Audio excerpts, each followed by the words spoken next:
Então, meus objetivos aqui nesse encontro é discutir o papel real do gestor de analíticas em finanças, vai ser um pouco do foco, mas é um foco assim que vale para qualquer área. Eu falo de finanças porque é a área que eu consigo falar com propriedade, porque é a área onde eu estive imerso, assim, foi o meu foco de carreira. Vocês podem conversar, por exemplo, também, o Oscar também conhece aqui o Ícaro Barreto, que o foco dele foi em saúde. Então, o foco dele é a biometria. Você fala com o Ícaro sobre finanças, ele não vai saber fazer um ó com copo. Assim, ele vai discutir, assim, ele vai ter uma ideia geral das técnicas, mas não vai ter a ideia da aplicação em si. Então, realmente, eu consigo falar com propriedade aqui, realmente, da área de analíticas em finanças. Então, vou explorar um pouco dos desafios técnicos, organizacionais e humanos e conectar os modelos, a decisão, risco, impacto financeiro, trazer um pouco dessa visão de mercado aqui para vocês. Por que estou trazendo essa discussão aqui, né? O mercado, ele formou bons executores, mas poucos responsáveis, assim. Então, o que é um ponto que eu coloco bastante, assim.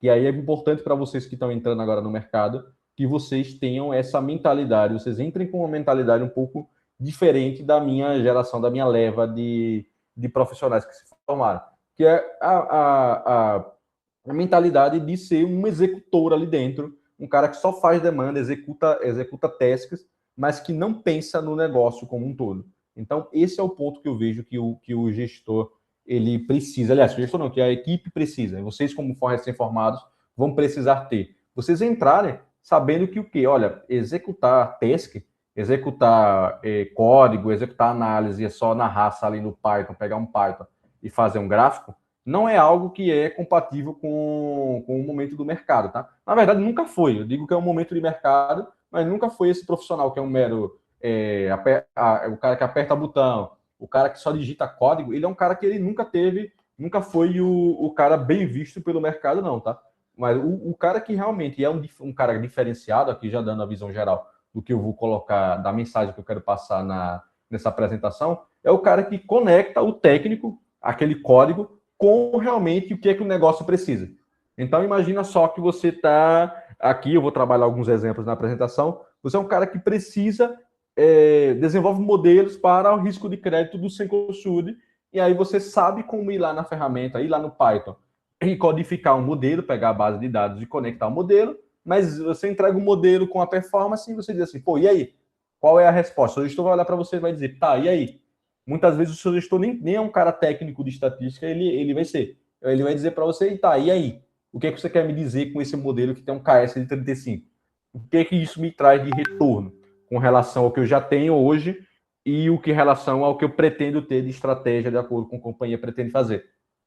Então, esse cara que conecta o universo de programação, de análise estatística com o negócio ao qual ele vai ser inserido, com o negócio ao qual ele vai estar imerso, seja finanças, seja biologia, pesquisa médica, educação, seja qual for o demografia, né, que é uma área que o pessoal gosta bastante, seja qual for a área que ele esteja aplicando, ele tem que pensar no seguinte: o que é que eu vou fazer para poder fazer a diferença nesse mercado que eu estou entrando, então nessa empresa que eu estou entrando, você entender realmente o que é que você vai fazer de diferença.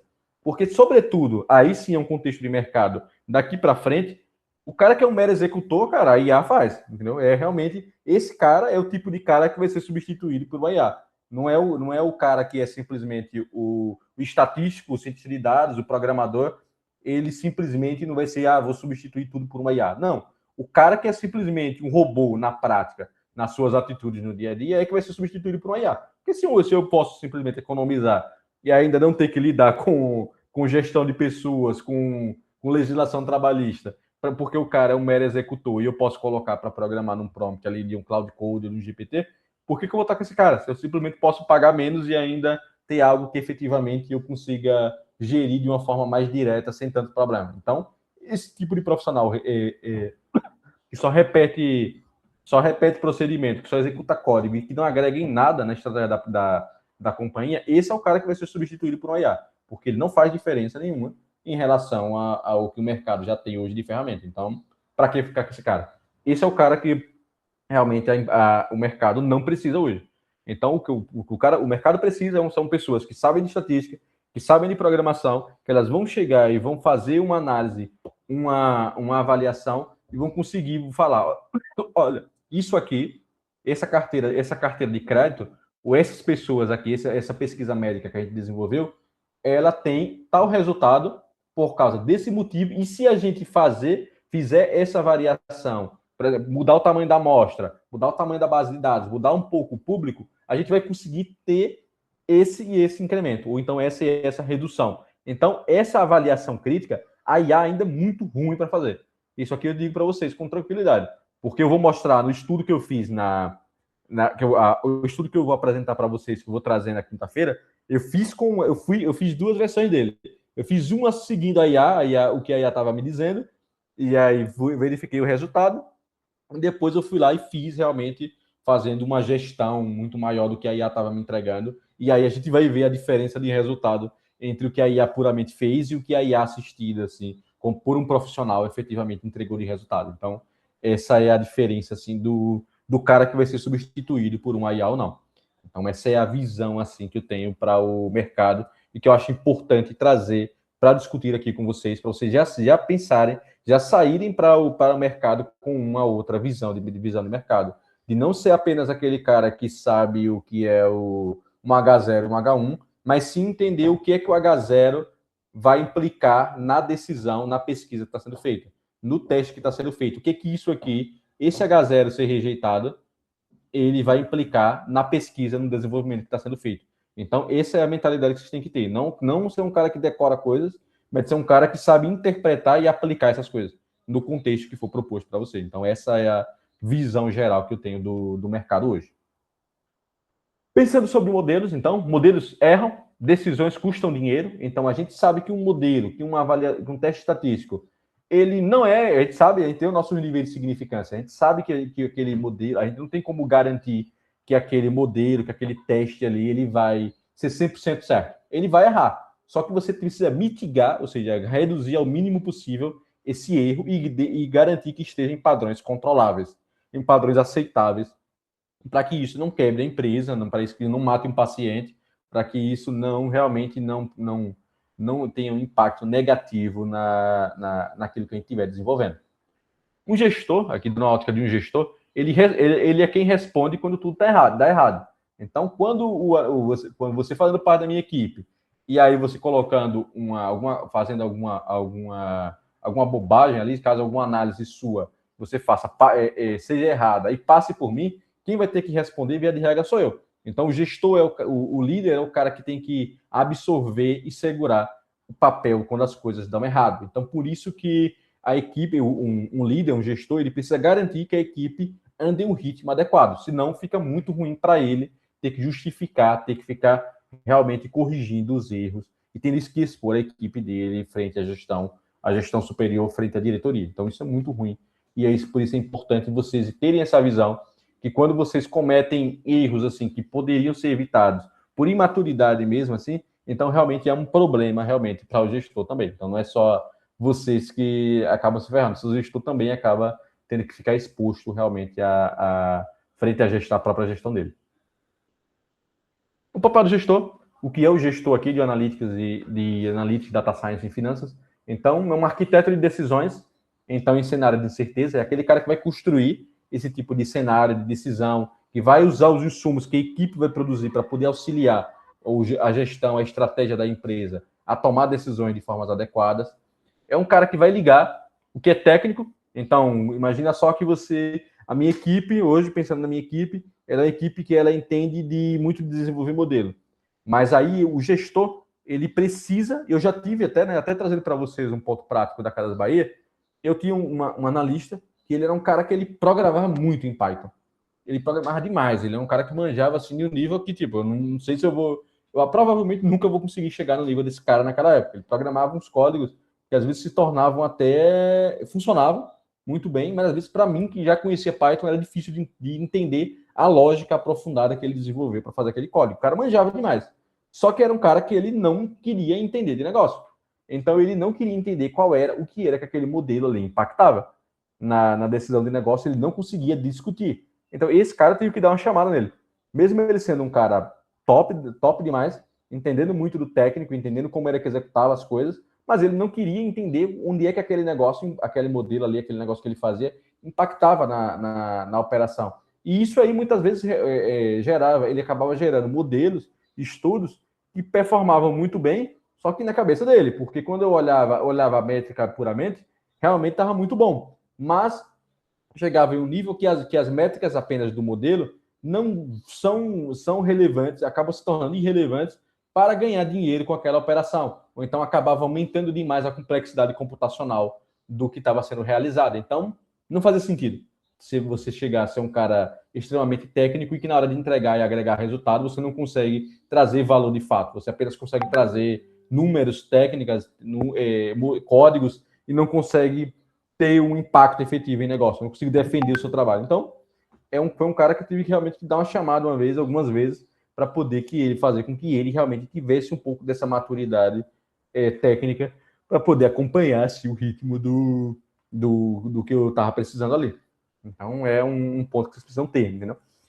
Ter muito claro que essa ligação do técnico com o negócio, com a aplicação que vocês vão ter, é essencial para poder ser um profissional, um analista assim, um data science de sucesso. Porque senão, não vai rolar. O cara que Parina falando do gestor, né, é o dono da capacidade analítica, mas não do código. É o meu caso. Hoje, se pegar aqui vários de vocês, com certeza vai ter muito mais gente aqui que vai programar melhor em Python, programar melhor em R, que eu. Assim, vai pegar vocês aqui e colocar aqui uma batalha de modelos aqui, pegar uma base de dados, abrir, vamos desenvolver um modelo aqui. Vai ter gente aqui que vai saber programar muito melhor do que eu. Mas o fato é, o gestor hoje, ele não é o cara apenas para pegar e pôr a mão na massa e desenvolver e ter essa capacidade de codificação, de operacionalização. É o cara que ele vai olhar o modelo que você fez e mesmo apresentando uma métrica de performance muito alta, é o cara que vai chegar lá e vai dizer, olha, esse modelo, mesmo assim, mesmo seu modelo dando uma acurácia de 95%, esse modelo tá uma merda. Então, esse cara aqui, esse é o papel hoje de um gestor de ciência de dados, tá? Aproveitando que tá chegando na metade aqui, tomar um gole do meu suco de genipapo, coisa que só tem em Aracaju, pelo menos. São Paulo não achava.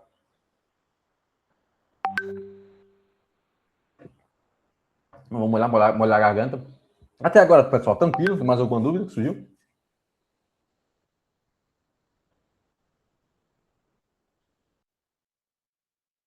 Beleza, vou seguir então. O que gestor não é? Justamente aquilo que eu vim comentar. Melhor codificador do time? Não. Vai resolvedor de bugs. Tipo, colocou um modelo em produção, deu pau. Não, eu vou chamar alguém, ou da equipe, eu vou chamar alguém da área de infraestrutura, ali, de tecnologia, para poder resolver essa bucha para mim. Então, o gestor, ele vai ser o cara que vai conectar a área de tecnologia, por exemplo, falar, olha, isso aqui, esse modelo que minha equipe desenvolveu e que eu aprovei, ele está dando pau na execução. Então, me ajuda aqui a resolver. Então, é o cara que não é o cara que vai ficar ali resolvendo bucha, não. Esse tipo de bug operacional técnico, não. Não vai ser um cara que vai aprovar automaticamente, aprovar modelo automático de modelo com AUC alta. AUC é uma métrica que, se o Oscar não mostrou para vocês, cobrem dele, para ele mostrar para vocês, que é a área sobre a curva, também chamada de curva ROC, né? Tem o Receive Operating Characteristic. Então, se curve, aliás, desculpa, vocês precisam conhecer com relação à aferição de modelos de probabilidade. Então, o uso comum, o senso comum, é que modelos, por exemplo, com uma métrica que vai de 0,5 a 1, se o modelo deu uma AUC de 0,98. Então, a expectativa das pessoas é que, nossa, esse modelo está excelente, está muito bom. Só que aí, dependendo do contexto de negócio, e aí é o papel do gestor, esse modelo pode estar uma porcaria. Por exemplo, caso prático, eu já trabalhei no Santander, quando eu trabalhei com modelo de prevenção à fraude. Os modelos, via de regra, têm métricas de performance usuais muito altas. Então, você vai achar modelos com KS, que é o teste de Kolmogorov-Smirnov, outra métrica aí que você pode puxar a orelha de Oscar, que é um teste não paramétrico. Eu acho que o mais usado no mercado é o KS. Então, o modelo vai ter um KS altíssimo, o modelo vai ter um AUC altíssimo, um índice de Gini altíssimo, um índice de instabilidade populacional, IEP, altíssimo, mas isso aí não quer dizer nada, porque o problema de prevenção à fraude é que é um evento extremamente desbalanceado. Então, são classes extremamente desbalanceadas, de fraudador e não fraudador. Então, AUC, KS alto não quer dizer nada, você tem que apelar para métricas alternativas específicas de performance de prevenção à fraude para poder, então, ter essa conclusão com relação à performance do modelo. Então, é um cara que o gestor ele não é um cara que vai aprovar modelo com AUC alta só porque a AUC é alta de forma alguma. Ele tem que avaliar e fazer uma análise crítica daquilo que a equipe dele está entregando. Experiência, aqui pensando já de uma forma geral sobre a experiência técnica essencial para pessoas, para profissionais que estão se formando, que pretendem entrar e atuar no mercado de data science. Então, isso aqui eu coloco data science da forma geral, porque hoje o mercado, o pessoal que é formado em estatística, em atuária, ele não vai só concorrer com quem é de estatística e atuária, não, tá? Ele vai concorrer com o cara que é da computação, que muitas vezes ele tem uma base de programação melhor que a gente acaba saindo da base de estatística. Só que o cara de estatística, ele tem a base de estatística muito mais forte que o cara de computação precisa. E é mais difícil aprender a estatística. A estatística que aprender a programação. Então, acaba que o estatístico ele sai na vantagem nessa área aqui, mas ele também vai, de toda forma, ele vai concorrer com esse cara da computação, vai concorrer com o cara das engenharias, vai concorrer com o cara de física. Minha esposa, por exemplo, é física, e aí eu incentivei ela a entrar na área de dados e ela entrou e está saindo muito bem, inclusive. Agora ela deu uma parada por escolha pessoal, mas estava saindo bem lá na área de... sendo física e na área de data science. Então, é o cara, assim, o cara para ter uma experiência técnica essencial, ele precisa dessa base sólida e o estatístico sai na vantagem. Mas não quer dizer que o cara que é de outras formações aqui, você não vai concorrer com eles e eles também não podem chegar em um nível satisfatório, não, tá? Então é importante vocês terem uma base sólida em estatística, porque isso vai ser o diferencial vital para vocês no mercado. Então, quando o Oscar fala em teste de hipótese, em inferência, em pegar em inferência, em probabilidade, em FDPs em geral, né? FDPs é a função de distribuição de probabilidade. É importante vocês entenderem em geral e entender de forma profunda, vocês demonstrarem a normal na mão. Isso aí que a gente subestima quando está fazendo a graduação, é o que a gente vai ver, assim, que vai ser o nosso diferencial no mercado em relação a essa galera aí, tá? Oscar? Então, tem um detalhe. Boa parte dos professores que eles vão ter aula vem da computação. Tem uns mais híbridos, mas é uma galera mais da computação do que da estatística. Os professores que têm vindo até o momento são professores mais computação. Então, estou falando isso para eles saberem, né? A gente vai ao contrário, vem da estatística para a computação. E a computação vem de lá para cá. Então, é isso que ele falou. Mas são professores que têm uma formação básica de computação. Acho que quase todos que vieram daqui da UFES mesmo, do departamento de computação. Mas, enfim, como o próprio Felipe falou, o cara pode vir e pode sim chegar num nível mais alto. Mas exige dele, por exemplo, às vezes o cara vai fazer, ele tem que fazer doutorado em estatística para ter o nível que a gente vai estudar na graduação. E a gente, ou seja, a gente chega num caminho, a gente corre um caminho mais fácil. É mais fácil ter aprendido inferência, como ele falou, e tomar as porradas que tomou logo cedo, e aí resolve aquilo mais rápido do que tentar programar, que de uma forma ou outra você vai dar um jeito. Você consegue dar um jeito. E hoje com a IA, para aprender programação é ainda mais fácil. Como o Felipe fez, não era. Então ele tinha que aprender na marra mesmo.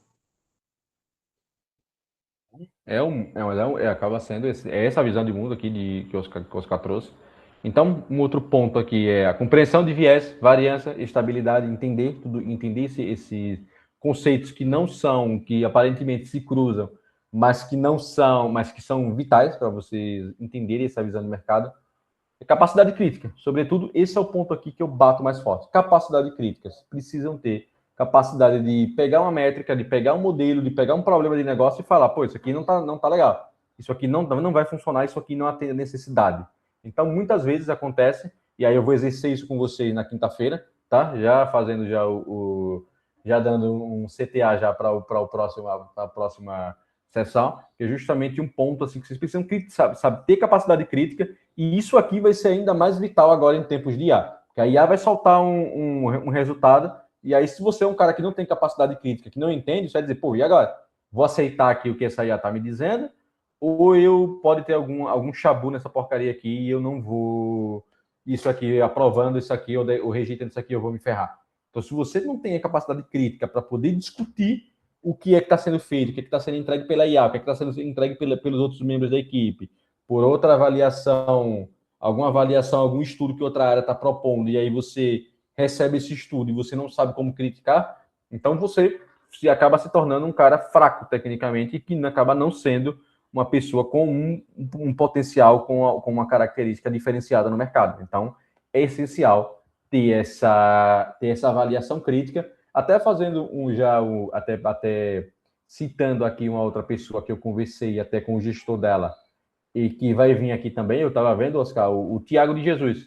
Eu conversei com o gestor do Tiago de Jesus há um tempo atrás, que ele está lá no Mercado Livre, e ele falou, cara, o diferencial para mim do Tiago é essa capacidade crítica. Ele consegue desenvolver as coisas com a mão, assim, muito, muito tranquilamente, e ele consegue criticar o que é que uma IA, o que é que outras pessoas estão falando, ou avaliações, estudos que estão sendo propostos. Eu nem combinei, Felipe, só um dentro aqui. Eu nem combinei com vocês, mas o próximo o mini curso vai ser o Thiago que vai dar. Uhum. Semana que vem. O Thiago já está divulgando, o Oscar. Já vi, já colocou já no. Não, mas é que os meninos aqui não seguem ele, então não estão vendo, entendeu? Eles me seguem, eu não postei. Quando eu mando para vocês postam na hora. E o Thiago postou, calma, Thiago, na semana que vem. É isso aí. Mas essa é a visão. Mas aí pra vocês terem já até um spoiler já da semana que vem, que é um cara legal também. Então, seguindo aqui um pouco ainda aqui dentro do nosso contexto, aqui eu vou entrar um pouco na questão da modelagem. Eu só vou pedir 1 segundo, 10 segundos, na verdade, aqui, que eu vou pegar só uma coisa aqui que caiu aqui na minha mesa. 2 segundos. Né? Vou colocar aqui. 2 segundos mesmo, eu vou nem fechar aqui o áudio.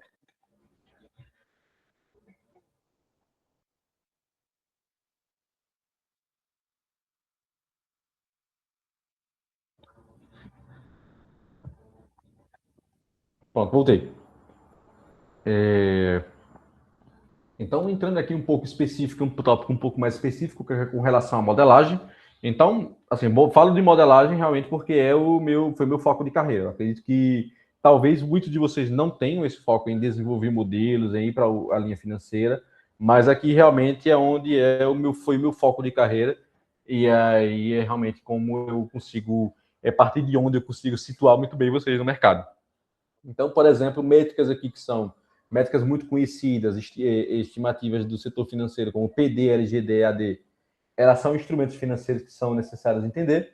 Score, por si só, não é uma decisão. Tipo, o cara chega lá e solta um modelo, ele dá um score de 500. Você precisa saber a estratégia que está por trás do que a companhia precisa, está querendo desenvolver com aquele produto, para então poder realmente seguir com esse modelo ou não.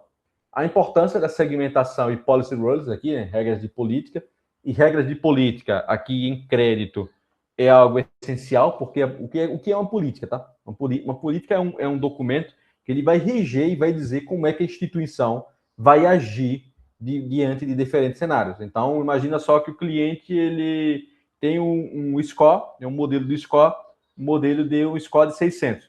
E aí, o que é que isso aqui faz? Aprova ou não aprova o crédito do cara? Aonde é que eu vou saber isso aí? Na política de crédito. Onde eu vou dizer aqui o que é que aprova esse crédito ou não. Então, essa é a ideia aqui, dentro daquele contexto que eu trabalhei, de trabalhar com entendimento sobre o negócio, sobre como é que a empresa, sobre a operação que você está atuando vai funcionar. Isso aqui é essencial, entender como é que vai funcionar. Seguindo um pouco mais, travou aqui. Assim.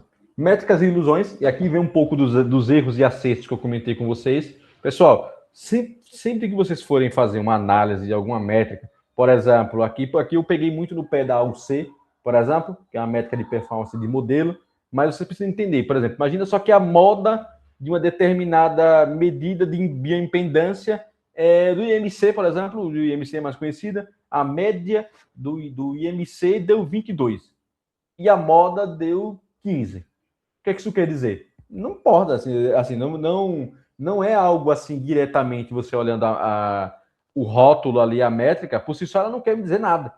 Porém, vocês precisam entender o que é que aquela métrica, o que é que aquela média, aquela moda, elas estão me dizendo sobre a análise que eu estou fazendo. Então, não é simplesmente colocar uma média, uma moda ali dentro e falar isso como, obtive 15 de moda e média 22. Isso não é o essencial. A importância é o que essa moda de 15 me diz em relação ao meu público? O que é que essa média de 22 ali está me dizendo em relação ao meu público e o que é que isso impacta no estudo que eu estou fazendo? Imagina que eu estou propondo uma dieta, por exemplo, alternativa a alguma outra dieta já vigente no mercado. Ter um público que tem um IMC, um IMC com moda de 15, em o primeiro momento, quer me dizer o quê? E a média 22, quer me dizer o quê? E no segundo momento, quando eu for aferir o IMC, aplicar aquela dieta e for fazer a comparação, qual é a expectativa que esse IMC esteja? A média, a ideia é que ela vá para onde? Então, entender o contexto é o essencial aqui para o profissional de data science. Esse é um erro assim que acontece, que é muito comum de acontecer. A pessoa vai lá, ela vai fazer uma análise e simplesmente coloca, plota, faz gráficos, faz desenhos sobre métricas em especial e não dá um contexto. É o famoso storytelling. Quando a gente fala, uma outra comparação famosa também é o que separa dado de informação. Você tem um dado ali, qual é uma métrica, tipo a moda é 15, por si só, ele não quer dizer nada. O que é que esse 15 aqui de moda me informa sobre o contexto que eu estou avaliando? É isso que é realmente um diferencial. Vocês precisam, um diferencial não, é o básico assim, vocês precisam ter, a mentalidade que vocês precisam ter quando vocês forem para o mercado, porque não dá simplesmente para o profissional ele ter métricas, ter bullet points, ter estudos, ter roteiros, ter até mesmo códigos desenvolvidos, mas ele não consegue realmente entender, interpretar aquilo e colocar aquilo ali para funcionar. Então, é essencial entender como é que as métricas funcionam e como isso pode iludir as pessoas. Um caso clássico aqui, que é muito comum, gráficos. Quando a gente pega um jornal, por exemplo, e a gente olha lá aquele gráficos, vamos ser polêmico aqui, coloca lá que o Lula e o Flávio Bolsonaro dá uma diferença absurda de tamanho da barra dos gráficos, por exemplo, e aí você olha lá, Lula está com 50%, Flávio Bolsonaro está com 40% e coloca assim uma diferença absurda de tamanho da escala dos gráficos. Cara, essa métrica aqui, ela efetivamente, ela está me dizendo alguma coisa, essa escala visual está me iludindo de alguma forma? Então, tudo isso é uma forma de que a gente precisa. Quem é um cara, um profissional bom na área de dados, ele vai olhar e vai dizer: olha, essa imprensa aqui, essa pesquisa aqui está tentando me enganar. Ou então, essa divulgação aqui é algo pago, porque não é possível. Olha a análise de dados cagada que ele está fazendo. Olha o insight ruim. Olha como é que isso aqui não está funcionando. Então, entender esse contexto crítico é essencial para poder realmente ser um cara, um profissional diferenciado no mundo do data science, tá? Então, essa é a visão que vocês precisam ter. Pensando aqui, próximo ponto, backtest é evidência, não verdade, ou seja, backtest é o procedimento de você testar em diferentes momentos, então você tem uma... Desculpe, né? Eu tenho esse problema de sono nessa hora da noite, e os caras sabiam, os caras me viam quando eu era aluno, que eu pegava assim essa hora, normalmente eu pegava e saía para dar uma caminhada, beber uma água, que realmente começa a me dar sono invariavelmente aqui nesse horário. Mas aqui pensando em backtest, backtest é você confrontar os resultados, por exemplo, em diferentes momentos, em diferentes técnicas. Então, você precisa ter uma ideia do que é que vai ser uma evidência aquilo ali e de quando é que é verdade. Muitas vezes, quando a gente desenvolve, faz um backtest, aquilo ali lhe dá uma evidência, mas por si só não é satisfatória. Por si só não é conclusiva. Então, você precisa ter aquilo ali como evidência, mas saber e avaliar se é essencial ou não, ou se é fundamental ou não para aquilo que está sendo feito. Então, essa é a visão que vocês precisam ter com relação a backtests assim, e testes de uma forma geral. Overfitting aqui é muito específico, tá? Que talvez eu não vou nem entrar tanto no detalhe, mas overfitting que é você aparece no ciclo econômico. Então, overfitting aqui é o fato de você fazer um modelo e ele apresentar métricas muito boas com a sua base em que ele foi treinada, mas quando você vai usar o teste de validação, a performance do modelo cai drasticamente. Modelos com overfitting, quando são colocados em produção por falta de conhecimento da pessoa, do cientista de dados que desenvolveu, acaba sendo um problema absurdo, porque acaba aparecendo realmente no pior momento possível, que é quando o ciclo econômico se fecha, varia, e aí o resultado financeiro acaba sendo impactado pela falta de qualidade no desenvolvimento desse modelo aqui, tá? Risco de modelo, aqui eu vou pegar aqui, deixa eu ver aqui qual é o próximo slide aqui. Tem um bloco aqui de risco de modelo, mas aí logo após eu vou dar uma pausa para a gente já começar a voltar um pouco nas discussões. Então, aqui tem um risco de modelo, é um modelo certo usado errado.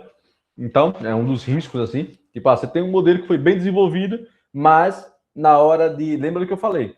Você é um cara de ciência de dados, você é um cara que tem que entender o que é a técnica e tem que saber como aplicar. Você tem que entender o contexto de negócio. Então, imagina que você tem um modelo que ele tá bom, tá? Ele foi bem desenvolvido, mas aí na hora de você aplicar no público, você aplica no público errado. Então, eu vivenciei isso no Itaú. Por exemplo, eu trabalhava com a Rede Card, que era adquirente do banco, né? Aquela maquininha laranja, e a gente tinha segmentação de públicos pelo porte, pelo tamanho, pelo volume de financeiro que ele movimentava. Então imagina só, pessoal, desculpa. Então, imagina só que aquele cliente ali, ele movimenta tipo 300 milhões por mês. Aí e o modelo que rodava para aquele público era o mesmo modelo que era daquele cliente PJ que roda de 5 a 10 mil, fatura de 5 a 10 mil por mês. Então isso era um absurdo. Então eu me defrontei com situações desse tipo, de achar inadequação. O modelo estava bem desenvolvido, mas ele estava rodando para públicos errados. Então esse é um risco altíssimo e está relacionado diretamente ao risco de modelo, de não ser o modelo utilizado da forma correta. Algumas hipóteses podem ser desenhadas erradamente, implícitas não entendidas. Então, imagina só, por exemplo, a pesquisa médica que você faz, por exemplo, você pretende fazer uma hipótese para um público obeso, um público muito específico ali, por exemplo, vamos citar aqui agora, exemplo tirado da cabeça agora, tá? Você quer fazer uma hipótese que o seu público que utiliza essas canetas emagrecedoras aí, Mounjaro, Ozempic da vida, ele é um público necessariamente obeso. E aí você assume que o público que usa essas canetas emagrecedoras é um público obeso, e aí você faz a sua análise direcionada para um público obeso por conta dele usar a caneta emagrecedora ou não. Só que a gente sabe, experiência prática, que não é só obeso que utiliza essas canetas. Tem muita gente que está só fazendo dieta e está utilizando essas canetas também. Então, você trouxe uma sujeira para a sua análise, uma hipótese mal desenhada no início. Então, não foi entendido da forma correta no início. Então, você cometeu um erro de pressuposição. Você trouxe um viés que não estava no seu problema original, mas que você, como cientista de dados, acabou trazendo para a sua análise de forma desnecessária, que vai impactar o resultado do que você estiver desenvolvendo. O ambiente, é importante ter também, muda mais rápido que o modelo. E aqui, modelos, tá, pessoal? Entenda que não é só o modelo propriamente dito que eu estou colocando, mas que é a sua análise. Imagina que você está analisando, fazendo um estudo e uma análise de dados, e o seu público, o seu ambiente muda muito mais rápido. Ainda ficando nesse exemplo aqui do Ozempic, aqui para não ficar muito focado no crédito, apenas no crédito, você achar que é algo específico do mercado, mas imagina só, essas canetas realmente elas foram desenvolvidas para um público para poder realmente auxiliar no processo de redução de peso para pessoas obesas. O mercado mudou e hoje muitas pessoas que querem só fazer uma dieta, perder alguns quilinhos, já usam essas canetas também.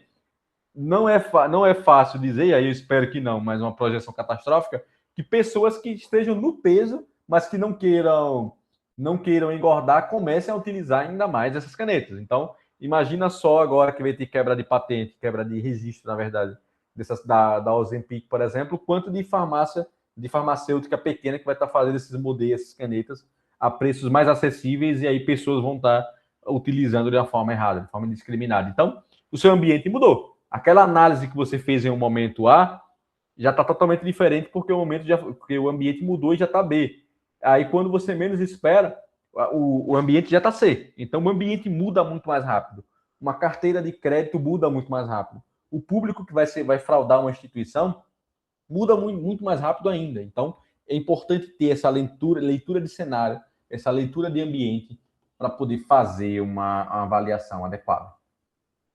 Seguindo aqui, tá? Deixa eu ver aqui, eu vou até aqui, pronto. Eu tenho mais 2 slides aqui que eu vou discutir um pouco sobre risco de modelo. Risco de modelo, aqui, em essência, são riscos conceituais, né? Você deve desenvolver um modelo, um problema, por exemplo, que é um logístico, que você utiliza uma rede neural, por exemplo, é algo assim conceitual que você usou, desenhou errado. Dados ruins, então é o mais recorrente, você não ter dados ou dados ruins, então fica muito complicado. O seu drift de ganho de performance é muito fraco também, então acaba sendo impactando seu risco de modelo. Implementação errada, então você faz o modelo até certo, mas na hora de subir para a produção lá, de você passar o arquivo, ou então de colocar o modelo em produção no ambiente de tecnologia, de informação, esse modelo vai com um problema, então é um risco muito inerente ao desenvolvimento de modelo, ao risco de modelo, e o uso, se o modelo ser mal utilizado, como eu discuti no exemplo de faturamento do Itaú, ou então com governança ruim, ou seja, não tem os documentos, não tem os códigos devidamente inventariados e organizados, e aí torna o processo dificilmente rastreável para poder apresentar para a Bacen, apresentar para algum regulador, apresentar para algum ambiente de governança mais formal. Por fim, aqui ainda em risco de modelo, né? O papel do gestor é mais específico do que aquilo que eu vim discutindo sobre gestor em geral em data science. O gestor em modelo risco, ele tem que criar uma fricção saudável. Quando eu coloco aqui fricção, é porque você, pensando naquele contexto que o Biratã me perguntou, sobre você ter que lidar com diferentes áreas, é natural que você vai ter fricção. Fricção seria atrito mesmo, a diferença de visão entre uma área e outra. E aí sempre vai existir, é inerente ao mercado você ter essa fricção, mas você tem que garantir que essa fricção vai ser saudável, que não vai gerar um atrito, que você não vai brigar com o seu chefe para poder pegar uma outra demanda, que você não vai brigar com uma outra área que está lhe solicitando uma coisa porque você está tendo em contato com outra. Então, garantir que essa fricção é saudável é papel do gestor, sobretudo. Ter garantir que essa fricção seja saudável, tá? Separar, aqui específico, desenvolvimento, validação e uso, algo meio básico até, e defender a qualidade das entregas antes do regulador. Aqui, como regulador específico de Banco Central, pensando, coloquei na cabeça aqui, mas imagine que você está trabalhando numa pesquisa médica e aí você vai trabalhando com a Anvisa, por exemplo. Ou então, como por exemplo, eu já fiz uma curta passagem em São Paulo lá pela Nextel, que tinha indicadores que são regulatórios da Anatel, por exemplo, de qualidade de informação de acesso a dados ali pela Anatel de atrito com ouvidoria, por exemplo. Então, a pessoa que é de risco de modelo, ela tem que ser a pessoa que vai achar problema no processo antes de um regulador como a Anatel, como o Banco Central, acharem. Então, é essencial realmente que esse processo, que o papel do gestor, ele seja um papel de um cara que vai defender essa qualidade antes do regulador ir ali e pegar esses erros e expor a empresa ao qual você está trabalhando de uma forma geral. E aí você consegue adaptar para qualquer contexto. Seja o contexto, por exemplo, de uma pesquisa acadêmica, que aí a pessoa desenvolve um estudo, manda para uma revisão da revista, e a revisão vai lá e pega erros conceituais, erros de escrita, erros de avaliação, seja qualquer outro contexto que você imaginar. Então, é realmente um contexto assim, que você precisa saber muito bem o que é que está fazendo. Beleza? Eu vou entrar agora em encaminhar um pouco mais para o final, para então dar um tempo para a gente ir para as nossas discussões. Eu queria só realmente pedir 2 minutos aqui, não sei, talvez aqui. Oscar, não sei se você costuma dar uma pausa, mas eu queria pegar uns 5 minutos apenas aqui para poder pegar uma água aqui, fazer um pit stop, e aí eu volto para a gente ir para encaminhar para o final. Pode ser?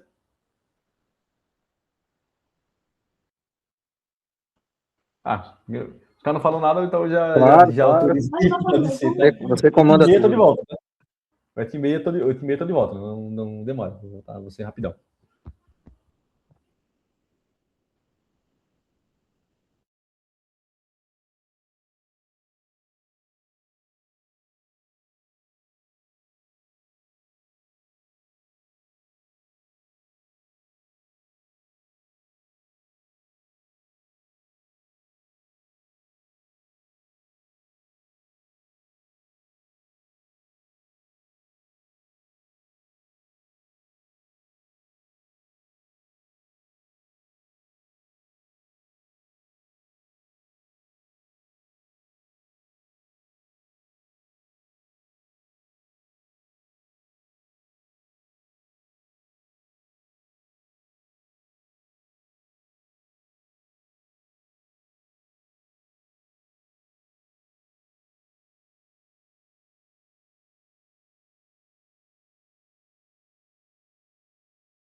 Voltei já, mas vou deixar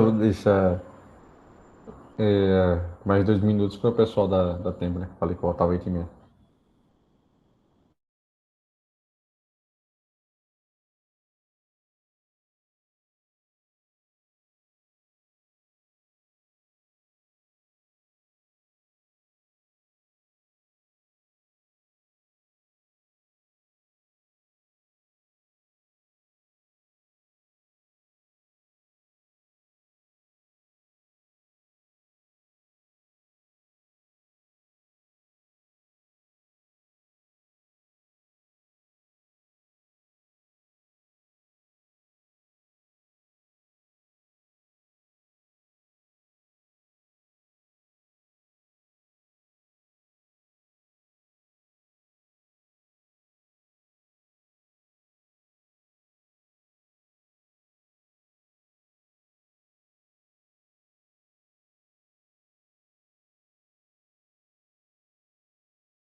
Todos prontos? Vou voltar aqui. Deixa eu ver aqui algumas dúvidas. Ver aqui, pessoal. Então, eu realmente eu não. Eu vou ser um cara meio. Assim, eu não costumo recomendar via app, tá? Eu tenho 2 cursos assim que eu costumo recomendar, né? Assim, na verdade, tem um curso assim, que para mim é o essencial. Eu vou colocar aqui no chat. Na verdade, eu vou fazer melhor que isso. Eu vou colocar. Eu vou pegar esse material e eu vou colocar. Qualquer coisa me lembra, tá? Me lembra, tá, Oscar, se for o caso, mas eu vou colocar o link aqui do curso que eu vou recomendar, da Cognitive Class, da IBM.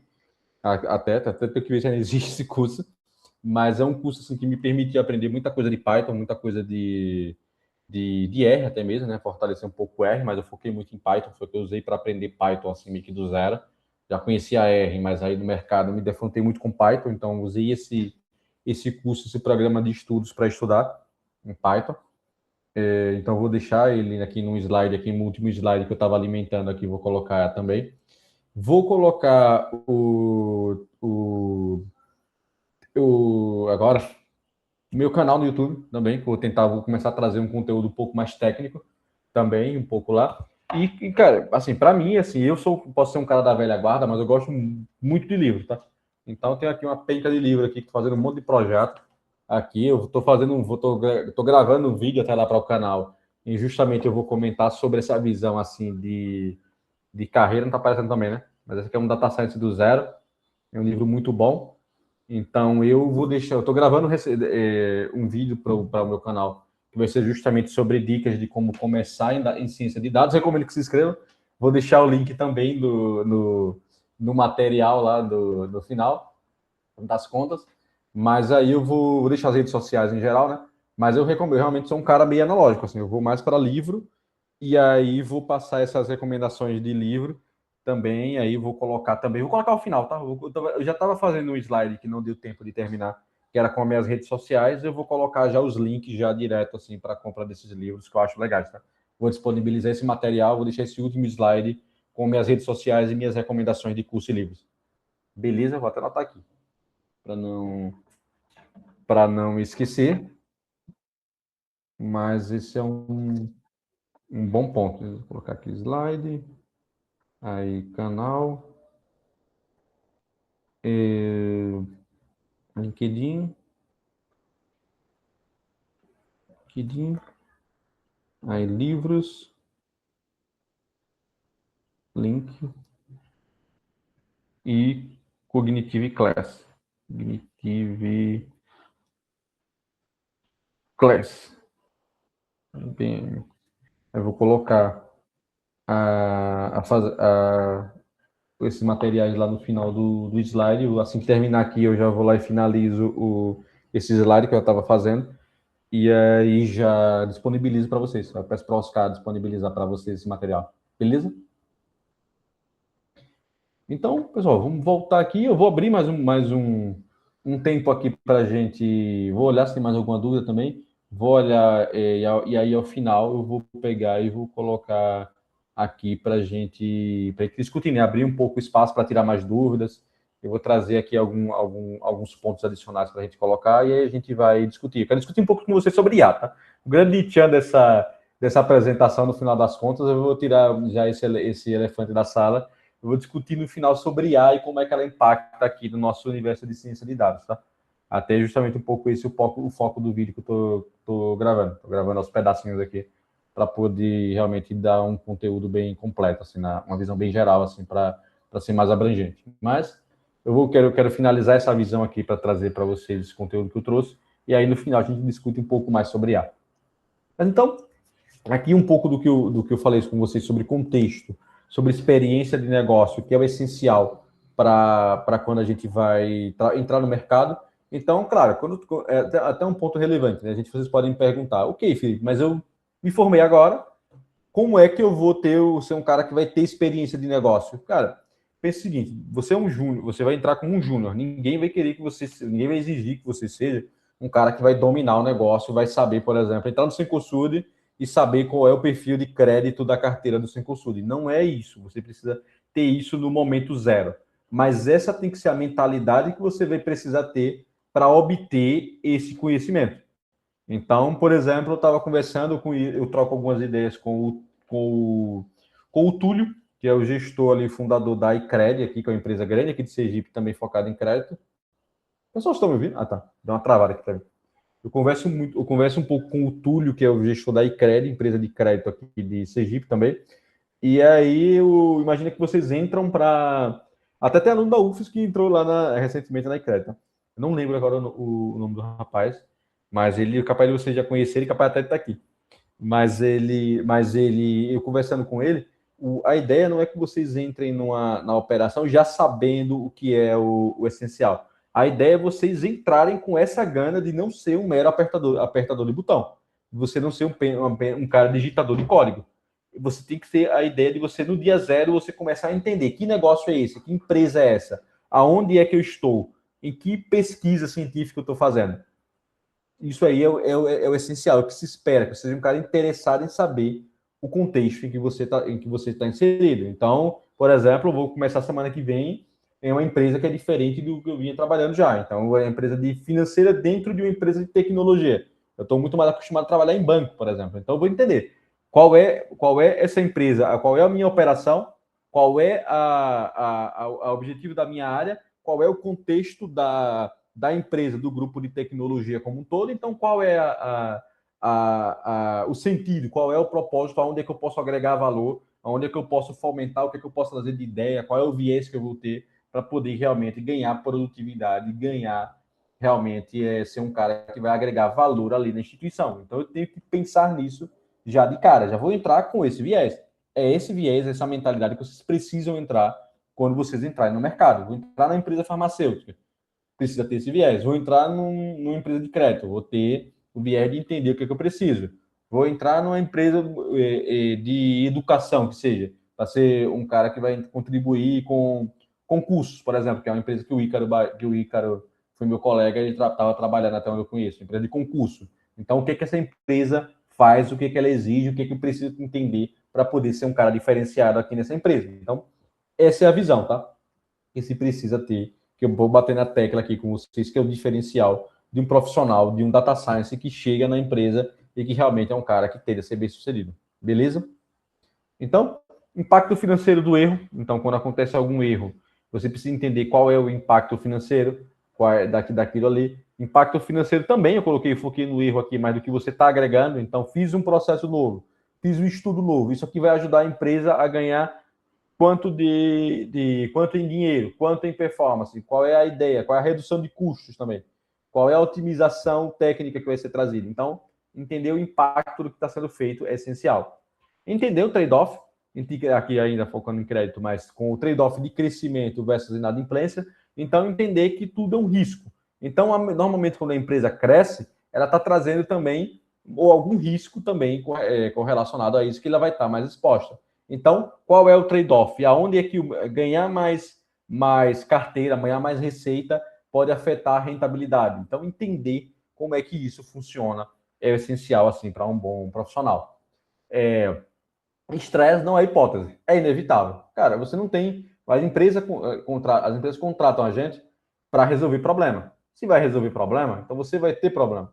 Então você sabe que você vai estar em um ambiente que você vai ter estresse, vai ter caótico, vai ter muita demanda, vai ter vai ter colega chato, vai ter chefe às vezes mala, vai ter às vezes o chefe que não entende nada do que você está fazendo. Então tudo isso assim, estresse em mercado de trabalho não é algo que pode acontecer, é algo que vai acontecer. Importante saber a hora que vai acontecer, né? Porque realmente, às vezes você já entra já lascado e já se ferra logo de cara, e já cai em um ambiente meio complicado, que você já começa no estresse. Tem situações em que, naturalmente, à medida que até mesmo que você vai melhorando os processos, que o nível de estresse, o headcount, acaba caindo e você acaba tendo que chegar em uma situação de estresse, já com o chefe, com o colega, com outras áreas. Isso é inevitável no mercado de trabalho, tá? Então é importante vocês terem essa noção, essa visão do que fazer.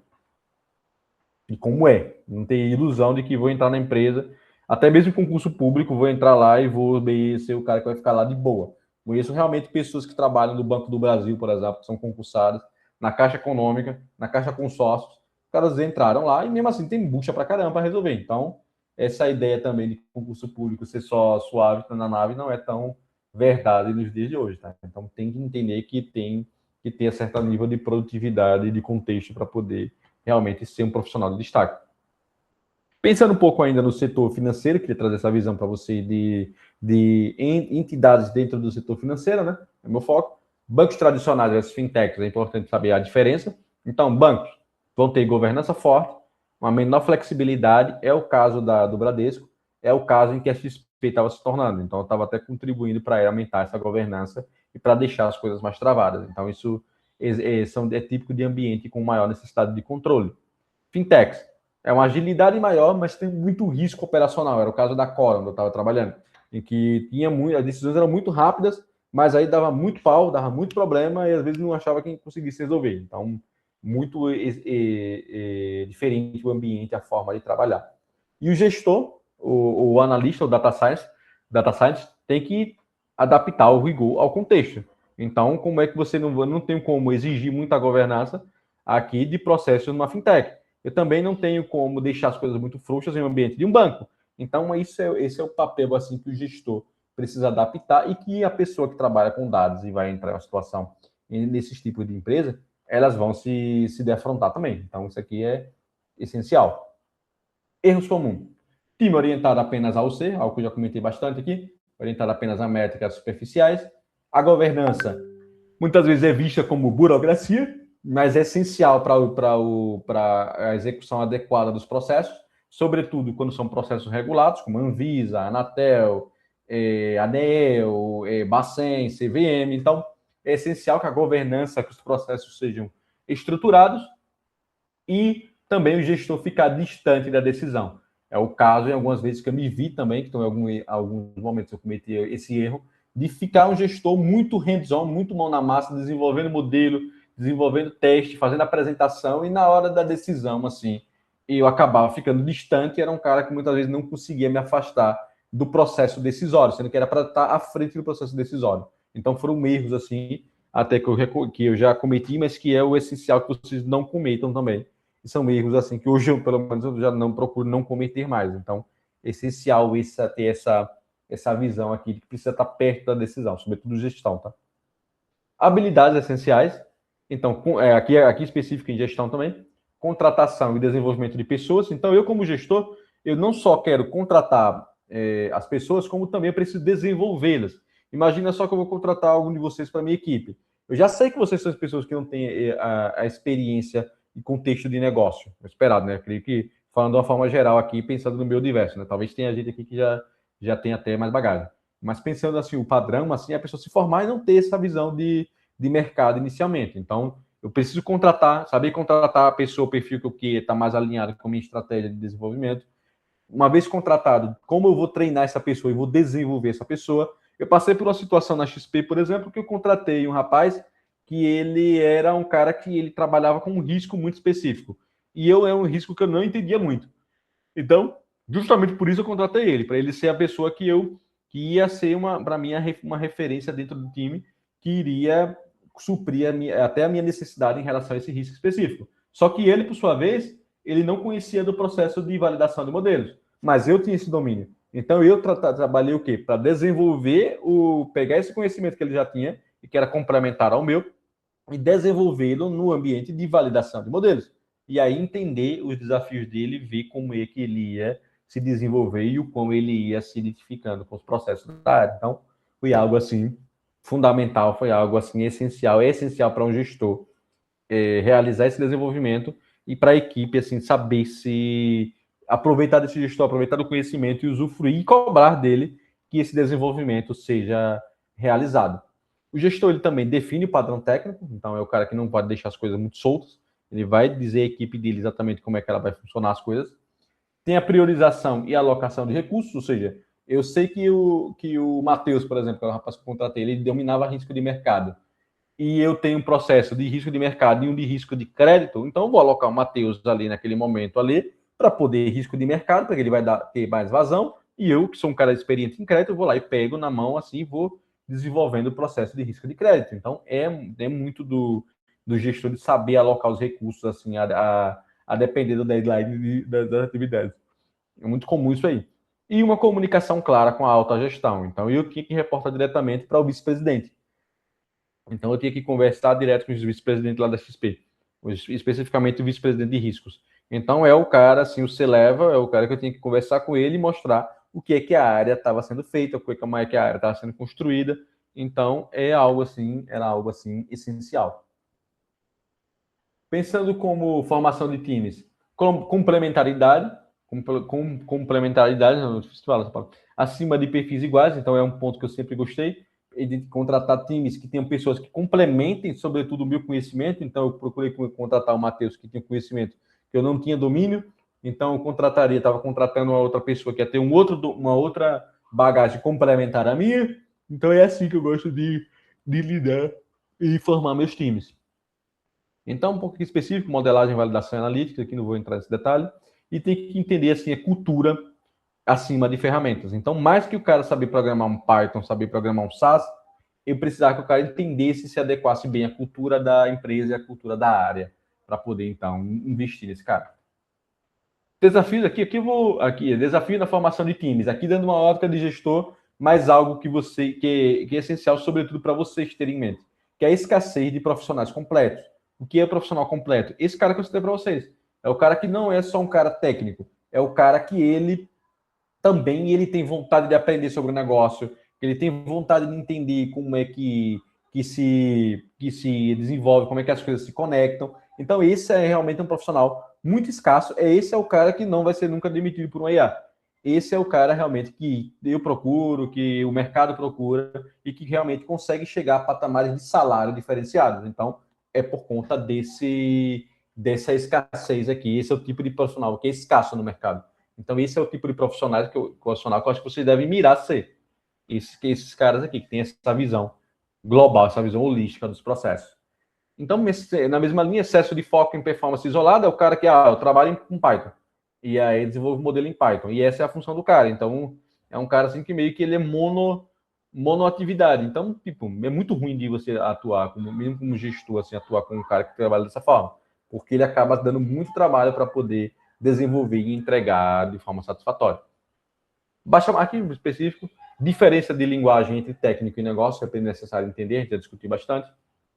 Desafio na contratação, para mim, currículos fortes, mas aí prática fraca, e aí prática aqui, claro, se vocês estão entrando agora, a ideia é que é esperado que tenha pouca prática de ambiente de negócio, mas é esperado que vocês tenham algum conhecimento de entender, discutir um teste estatístico, discutir alguma ferramenta de programação, de computação, em um nível de profundidade um pouco menos teórica, e sim um pouco mais entendido de uma forma um pouco mais prática mesmo.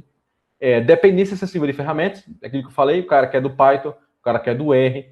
Eu mesmo era um cara que amava o R. Eu acho que hoje eu já amo menos.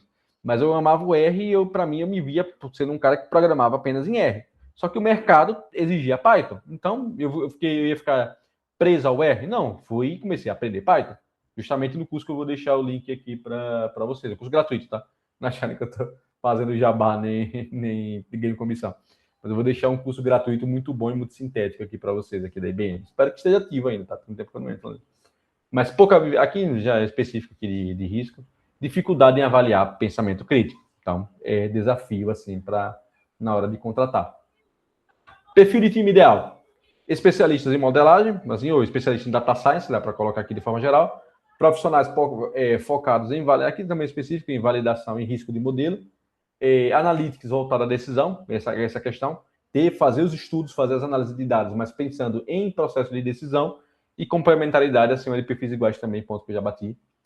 Por fim, mensagem final aqui desse primeiro bloco, desse segundo bloco. As equipes de analytics do contexto de Gen AI precisam saber captar a sinergia das novas tecnologias, mas sem criar muletas do processo. Esse é um ponto que eu bato bastante. Então, não é para criar muleta, é só usar prompt e colocar lá e soltar e acabou.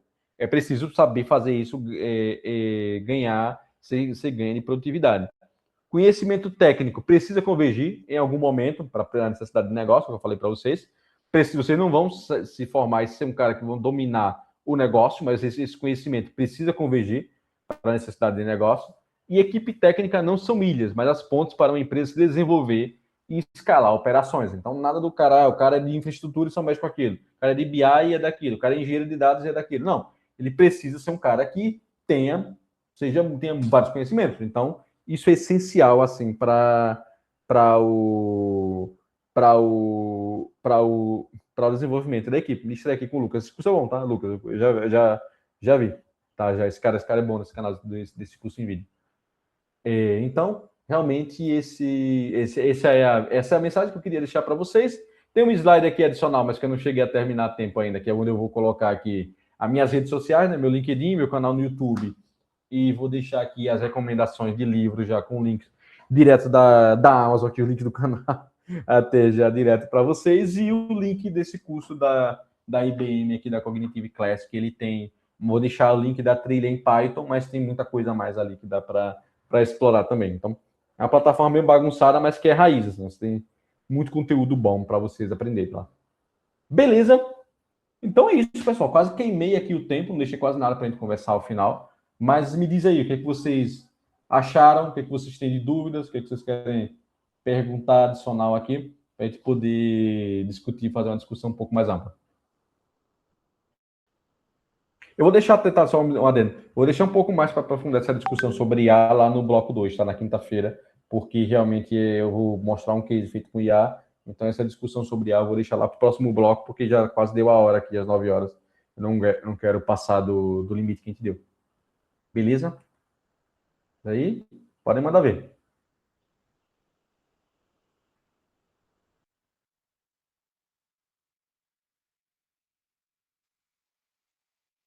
Ninguém? Ninguém quer falar nada? Quer perguntar nada? Aí assim, vou ler aqui os comentários. É bom, tá? Fazer um curso de linguagem de programação, mas assim, não muito genérico, tá? Eu acho que é bom você já pensar assim. Pensa o seguinte, como o Oscar comentou, hoje em dia programação a IA consegue fazer. Por exemplo, você usa uma ferramenta chamada Cloud Code, que eu vou um pouco do que eu usei no case que eu vou apresentar na quinta. Você chega você dá a base de dados e fala, olha essa analisa essa base de dados. Aí agora me faz um estudo dessa base de dados. E aí o cara ele já vai automaticamente já faz uma análise descritiva prontinha para você. Então, é essencial assim entender a linguagem de programação, mas é como eu sempre bato, não fiquem bitolados na linguagem de programação. É essencial você entender para você adquirir a lógica de entender o que você precisa pedir, de saber como fazer a máquina não errar, né, não fazer bobagem e você não saber como errar, como corrigir. Mas assim, não acredite que o curso da programação é a bala de prata. É essencial, mas vão com esse viés assim de entender a lógica, de entender o racional, de adquirir alguma habilidade, mas que essa não é o game change do mercado. Essa é uma habilidade assim essencial, mas que não é a base, é o básico que você precisa ter. O que eu quero dizer é o seguinte: é o básico que você precisa ter, não é algo que vai lhe tornar um cara diferenciado porque você sabe programar. Mas hoje em dia, porque hoje é realmente GenAI tem uma ocupando um espaço muito grande. Eu gosto, já comentei aqui, né, do curso em vídeo. O curso em vídeo faz vídeos muito bons, recomendo o canal até. Matemática será um grande diferencial profissional, pelo visto, sim, sobretudo pelo desenvolvimento da mente. Opa, que estranho, apareceu uma tela para mim na frente. Pelo desenvolvimento da lógica, essencial, então realmente é algo fundamental. O cara que entende muita lógica, que entende a matemática, que entende a base estatística, ele é um cara que é um diferencial, que é um cara que contribui para o cara ser diferenciado, então é fundamental ter essa base matemática. Eu já tive que abrir conta no banco, tá? Por exemplo, lá no Bradesco, eu tive que ter uma situação que a pessoa estava discutindo sobre a formulação matemática lá de um SVM ou foi de uma rede neural. Aí então você não está entendendo a lógica matemática que está por trás, isso aqui não dá para ser resolvido de uma forma simplesmente computacional, não, precisa abrir na matemática. E tive que abrir a fórmula no banco. Só que eu não sabia de cópia, um material de suporte, um livro de suporte. Comecei a abrir, olha, precisa abrir essa conta aqui para a gente chegar nessa validação e garantir que o processo foi adequadamente validado. Então, tem que para saber entender esse racional, é essencial. Deixa eu falar uma coisa aqui, gente. Alguns estão perguntando uma coisa, por exemplo, o Andrei, coisa. Curso complementar de matemática ou estatística, não vai fazer, não. Na verdade, o próprio curso de vocês, ele é híbrido da parte computacional e da parte estatística. Então, se eu fosse dizer assim, você vai aprender cálculo para que o cálculo te ajude em inferência, por exemplo, e probabilidade. São as coisas fundamentais. É a estrutura básica da estatística. E todo o resto vem de uma forma mais fácil. Inclusive, é algo que eu disse ao Tiago. Tiago me perguntou uma vez, ok, professor, o que é que eu devo fazer? O Tiago vai ser o professor de vocês na frente. Eu disse, Tiago, pelo nível que você já tem, se você der um conselho, eu diria que você tem que fazer específicas com diferença bayesiana, um nível bem mais alto de diferença. Só isso, eu acho que todo o resto vira consequência para você. No caso de vocês, se vocês vão precisar de cursos complementares, não vão precisar. Vocês não estão num curso de computação. Vocês estão no curso de ciência de dados, que é um híbrido de computação com estatística. Depois eu vou abrir para vocês verem as disciplinas que vocês vão ter. E tem disciplina, sim, de estatística e tem disciplina dessas coisas que eu falei. Então, isso tudo já está dentro do curso de vocês, tá? Pra você não achar que vai precisar de uma outra coisa, porque você achou que ciência de dados seria alguma coisa ligada à computação. Mas sim, tem disciplina que abrange essas coisas que o Felipe falou. Também tem outro ponto, tá? Lembre das minhas considerações, que você precisa entender. Eu sou um cara que ainda não conhece a grade curricular de vocês, né? Então, realmente o Oscar vai conseguir falar sobre isso com muito mais propriedade, sobre a grade, sobre o que tem, sobre o que não tem, sobre o que precisa complementar ou não, como ele comentou. Então, realmente eu não conheço ainda a grade curricular de vocês. Ainda estou apegado à grade de estatística, sendo que eu já sei que já foi reformulado umas 2 vezes. Então, é algo assim, que eu tenho esse viés em mente. Sara? Isso. Boa noite, Felipe. Muito obrigada pela apresentação. Foi muito legal ouvir sobre a sua experiência no mercado e também da forma como você vê e daquilo que você aprendeu durante sua trajetória. E eu percebi bastante que você reforçou sobre as partes de soft skills, da parte de relacionamento, da parte de visão e etc. E eu vejo que, tirando um pouco dessa parte técnica, como você acha que seria uma forma interessante de desenvolver essa questão de soft skill, de poder se desafiar, olhar por outros olhos, porque às vezes, até mesmo na parte técnica, a gente acaba tendo essa dificuldade, igual você falou assim, só olha ali para a questão das métricas, mas essa parte de você ver o contexto e etc. Como desenvolver essa visão? Então, tem 2 respostas, tá? Muito boa essa pergunta, por sinal. Tem duas respostas, assim, possíveis para isso. Assim, a primeira, que tem muita coisa que você não tem realmente como aprender na teoria. Por exemplo, é muito difícil, assim, eu falar para vocês, assim, como é que você vai lidar com o seu chefe. Seu chefe lhe pediu uma demanda e chegou o chefe do seu chefe lhe pediu outra em cima e pediu prioridade em cima disso. Como é que vou falar para você que você vai lidar com isso? Eu não tenho muito uma receita para poder lhe ensinar. São coisas que você vai ter que aprender com a vivência. Então, tem coisa assim que não tem realmente, você só vai ter como saber isso vivendo, não tem como lhe tangibilizar. Porém, a segunda resposta, que é o caminho que eu acho que é o que vocês precisam, que vocês estão em condição de já ter, já desenvolver agora, é realmente mindset. É questão de você pensar e tirar um pouco da visão que a gente tem quando está terminando a graduação. Então, qual é a visão que a gente tem quando está terminando a graduação, tá? Que nós vamos ser valorizados pelo nosso escopo técnico. Então, ok, eu sou um cara que estou formando em ciência de dados, entendo de computação e estatística, e você é o cara que vai entrar na empresa e vai arrasar. Então, as expectativas é essa que a gente acha que vai entrar meio que pensando em aplicar esse conhecimento técnico de uma forma pura na empresa. E isso não é o que acontece. Então, vocês têm que ter essa noção de que tudo que você adquiriu na graduação são coisas que vocês vão colocando naquele porta-ferramenta. Então, são coisas assim que vocês têm que são conhecimentos que vocês acumulam, você desenvolvem e que vocês vão usar. Mas o primeiro momento, é você ter a ideia de você entender aonde é que você está. Você entrou na empresa, entrou numa área, entrou numa pesquisa, iniciação científica que seja. Você entrou e aí, beleza, o que é que eu preciso fazer aqui? Você tem que entender aonde é que você está. É a primeira situação. Imagina só que você tá lá, foi colocado lá nos Jogos Vorazes lá. Você entrou, vocês já viram, mas você entrou lá, você tem que saber onde, em que terreno você está. Você entrou lá, tá no meio da floresta, tá no meio do mar, tá no meio do deserto. Você entrou lá e você precisa entender. Peraí, onde é que eu tô? O que é que eu preciso fazer? Para onde é que eu vou correr? Entender realmente o que é que você precisa, onde é que você está, para então, com isso, você imaginar aonde é que você vai usando, tirando cada uma das suas ferramentas e utilizando, e com isso, se aprofundando ao mesmo tempo no técnico e no negócio em que você está inserido. Então, essa é a ideia, assim, essa é a mentalidade que eu, por exemplo, não tive, tá? Eu, por exemplo, entrei lá no Cencosud, assim, nem conto estágio, porque estágio era muita pouca coisa, assim, muito arbitrária, mas lá no Cencosud eu entrei e meio que, putz, vou entrar aqui nessa empresa e, tipo, eu acho que eu fiquei uma semana assim, sem entender nada. Por exemplo, entrei aqui, aí tem os caras me apresentando um monte de área, um monte de gestão, onde é que está a estatística, o que é que eu vou fazer aqui? Me deram uma ferramenta de software que eu acho que nem usam mais, que é o IBM SPSS. Olha, usa isso aqui são as bases de dados, e eu fiquei olhando, pô, e aí eu vou fazer o que com isso?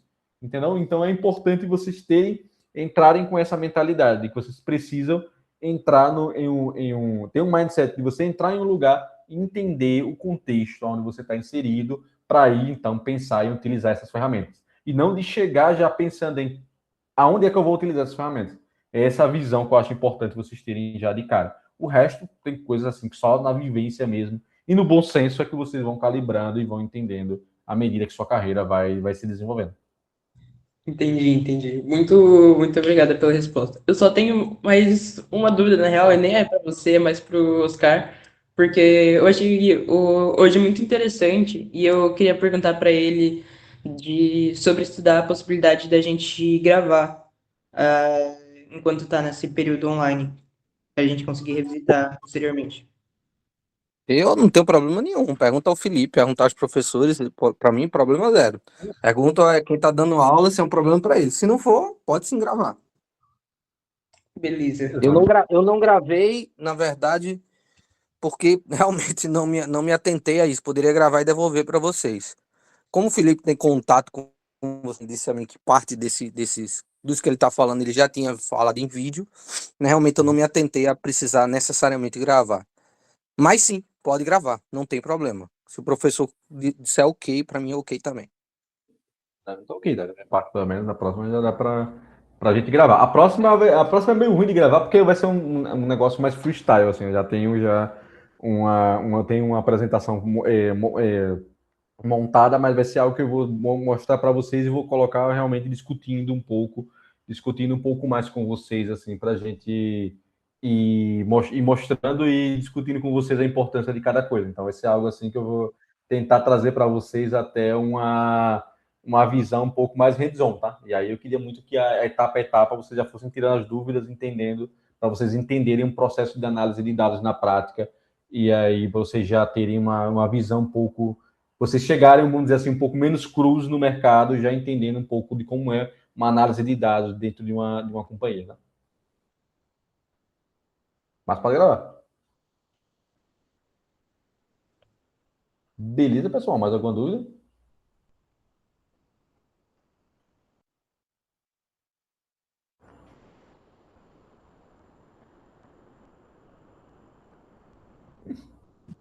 John, se você tem a gravação, coloca. Fazer o seguinte: se você tiver espaço no seu drive, deixa lá, deixa o link, e aí a galera acessa. Beleza, se der, até dá pra mim, ó, tá? Aí é isso aí que eu peço autorização. Qualquer coisa pra poder. Eu vejo com você, tá? Se não tem nenhum problema, a gente Não, conversa pode aqui por sim. fora. Tudo bem. Pode sim. Beleza, Ó, tá rolando umas perguntas aqui. O tá Eric. certo. Opa. Tá conseguindo ler? Estou conseguindo ver. No cotidiano do cientista de dados, Excel e Power BI são mais utilizados do que linguagem de programação? Cara, é assim, eu acho que o Excel, sem dúvida nenhuma, cara, não tem o meme do exporta para o Excel, é real, tá? Então, tudo acaba virando exporta para o Excel no final das contas, as análises, os estudos. Então, realmente é a ferramenta mais utilizada. O Power BI vai depender muito do contexto, assim, vai depender muito da área, vai depender muito do que você vai estar fazendo. Por exemplo, na via de regra, minha área, nas minhas áreas, por exemplo, eu evito ao máximo usar BI de ferramenta fechada. Eu gosto muito de trabalhar com BI e agora com IA ainda para GenAI para poder ganhar produtividade, eu gosto muito de trabalhar com BIs desenvolvidos dentro do próprio Python. Então, eu gosto mais de desenvolver dessa forma. Mas vai depender muito do contexto da formação, assim, da área, do gestor, vai ser algo muito mais específico assim da empresa. Inclusive, você sabe que vai ter, assim, Power BI é a ferramenta de BI mais utilizada, mas vai ter a área que vai ter, dentro da mesma empresa, às vezes vai ter a área que vai usar Tableau, vai ter a área que vai usar ClickView. Então, a ferramenta em si é algo que eu sempre bato para vocês dependerem o mínimo possível de ferramentas, em si entenderem os conceitos por trás daquilo. Então, é o ponto assim, que alguém perguntou sobre vale a pena estudar a linguagem de programação? Vale, mas não se apoie naquela linguagem de programação. Se apegue no racional, você saber programar, do que fazer, de desenvolver uma análise dentro desse contexto de uma programação. A mesma coisa vale para o BI. Dito isso, agora fechando até a sua pergunta sobre mais utilizado do que linguagem de programação, eu acho que no contexto atual não, tá? Excel, acaba que a gente tem que fazer sempre alguma análise mais simples. Os dados, muitas vezes, as bases pequenas, por exemplo, a gente acaba fazendo no Excel. Então, é uma ferramenta bem utilizada, sim. Sem dúvida, Power BI depende do contexto, como eu comentei. Mas, assim, o foco, sobretudo, de Data Science acaba sendo muito forte em programação, sendo muito forte hoje na programação em Python, tá? Então, não dá para fugir muito disso. Alguns bancos, algumas áreas específicas usam muito SAS ainda. Hoje em dia, infelizmente, ele é um pouco utilizado no meio corporativo. Ele acabou se tornando uma linguagem muito mais nichada hoje em dia para meio acadêmico aqui. Os caras vão ficar com raiva de mim agora, mas é o fato, assim, vendo do mercado que realmente ficou uma linguagem que ficou um pouco mais focada para o meio acadêmico aqui, mas realmente o foco realmente, se tivesse que dizer assim, em termos de ferramentas, Felipe, me diz duas. Assim, vou colocar três. Assim, seriam Python, SQL, tá? É um ponto que ninguém discutiu aqui ainda. E Excel. Mas Excel, entenda Excel como Excel realmente básico. Você sabe fazer um pivot table, né, uma tabela cruzada, você saber fazer um PROC-V, você fazer uma análise, um gráfico, assim, para realmente para colocar na apresentação. Então, esse é o aprender Excel. Na minha visão, sim, na minha visão, tá? Pode ter gente que discorre disso. Aquelas macro VBA, por exemplo, que eram coisas que eram comuns a gente falar em aprender Excel para aprender a programar macro VBA, programar, fazer consulta de Excel, de planilha Excel, chamando SQL, chamando base de dados, aquilo ali, para mim, esquece, tá? É algo assim que vai cair a cada dia mais em desuso, já vejo muito pouco sendo utilizado. Para mim, realmente, se tivesse que focar assim, em ferramentas para aprender, seria sem dúvida Python, SQL, e aí Excel, esse básico assim de fazer pivot table, de saber concatenar um texto, de fazer manipulação de dado básica ali dentro. Então, aqueles cursos avançados assim de Excel, de Access, por exemplo, de conectar banco de dados ali, na minha visão, acho que não é algo que vale a pena mais a pessoa se dedicar. Beleza?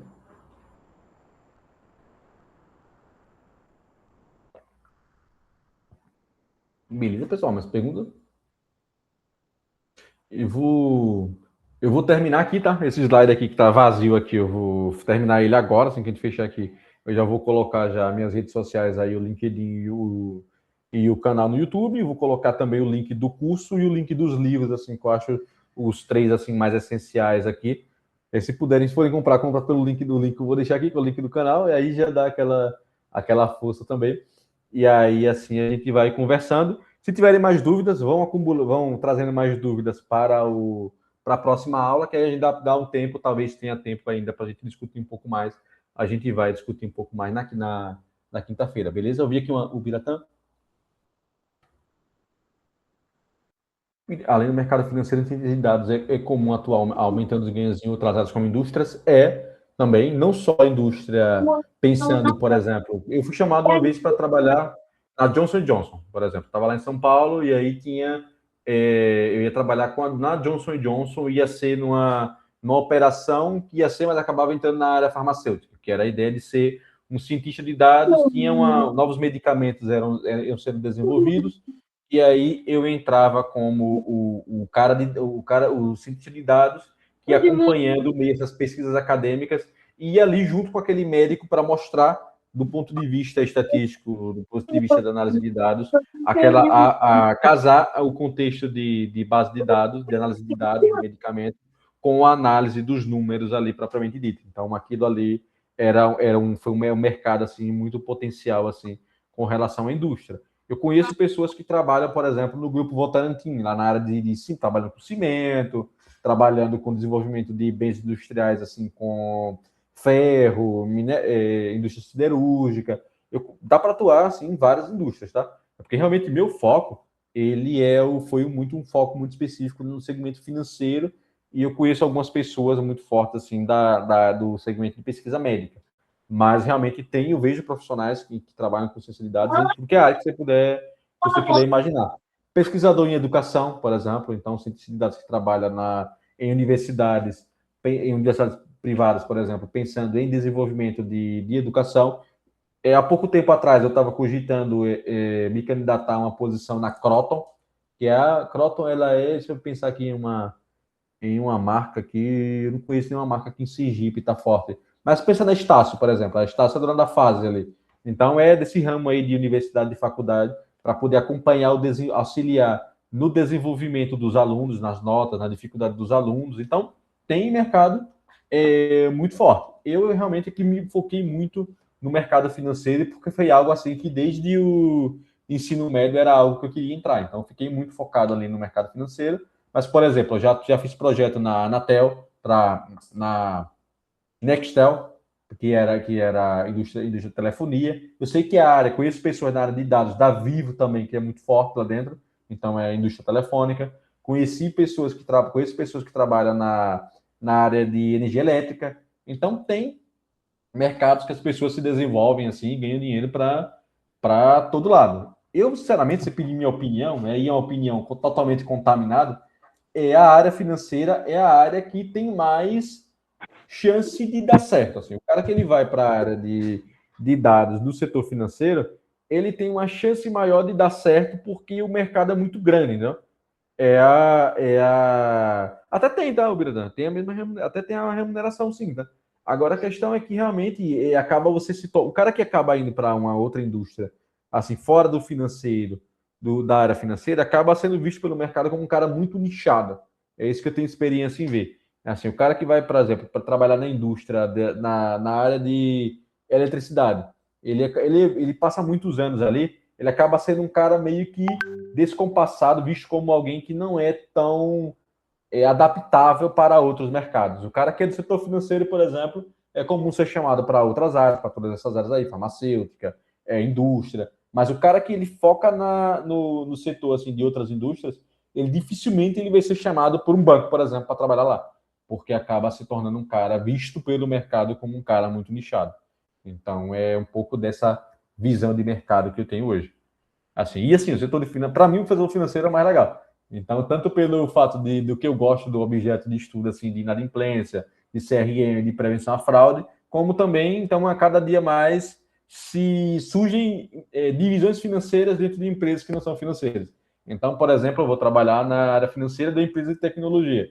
Eu vou ter pessoas que trabalham na área financeira, na área de dados para crédito da Energisa. Conheço pessoas que trabalham na área de dados de dados focados na área de crédito dentro da Vivo. Então, acaba se tornando um mercado assim com uma abrangência muito grande. Eu vejo poucos mercados com tanta abrangência assim. Pode falar, Oscar?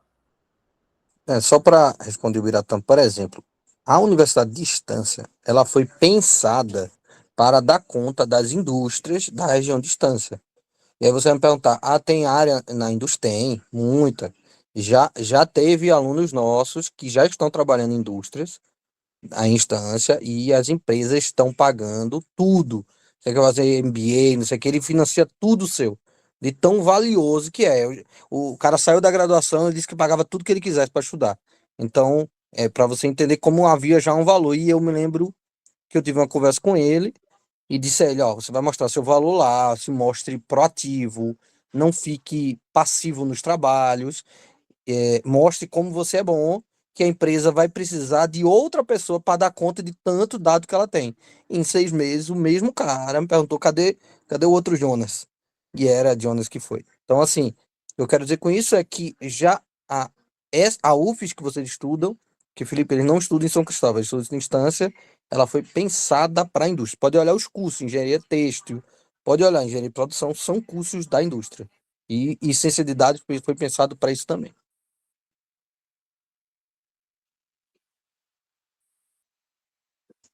Temos mais alguma coisa, gente? Todo mundo já foi respondido.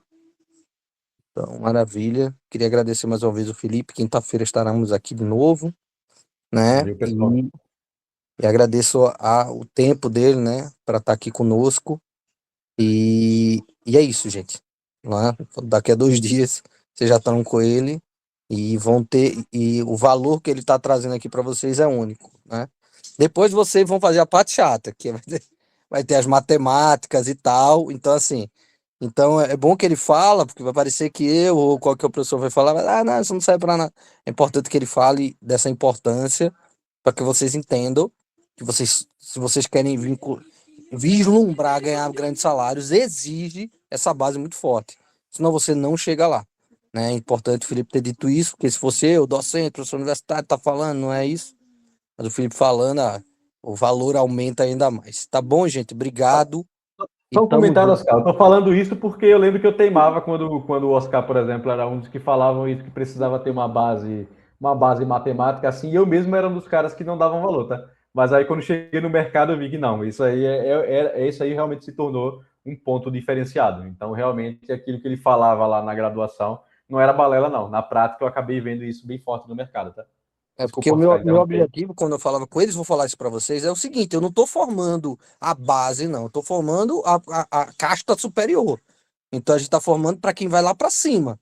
Beleza, que é aqui para baixo, tudo bem. Não vai ser algo que eu vou ensinar, que eu vou forçar os caras a estudarem, porque eu vou colocar ele na caixa de cima. E é o que o Felipe falou. Então, o fato dele ter essa base, ter pressionado tanto ele, né, o TCC dele foi uma parte teórica, pegou um aluno do TCC, fez desenvolver uma teoria, deu a ele essa capacidade que ela não é direta, gente. Porque não é algo direto, mas ele foi forçado a ter essa visão macro e essa formação sólida que faz ele, por exemplo, contextualizar um cara da programação, porque o cara tá ali. Não é isso não. E aí o coloca sempre com diferencial. Pode voltar de São Paulo, trabalhar para a empresa, então ele tem esse benefício, né? De poder voltar a morar na cidade que ele quer morar com os filhos e trabalhar nas grandes de São Paulo sem nenhum problema. Mas, fatalmente, ter remado esse barco duro, né? O outro Felipe, foi o Carlos. O Carlos também falou isso. Você vai desistir, você vai ficar com medo. Faz parte, gente. Vamos passar por isso. É normal. Pode chorar, pode acontecer, mas entendam, é fundamental para o futuro. Então, quinta-feira nos voltamos. Obrigado, gente. Obrigado mais uma vez, Felipe. Estaremos já já junto de novo. Um abraço, Valeu, gente. pessoal. Obrigado, um abraço. Até mais. Até mais. Até quinta. Valeu. Até quinta.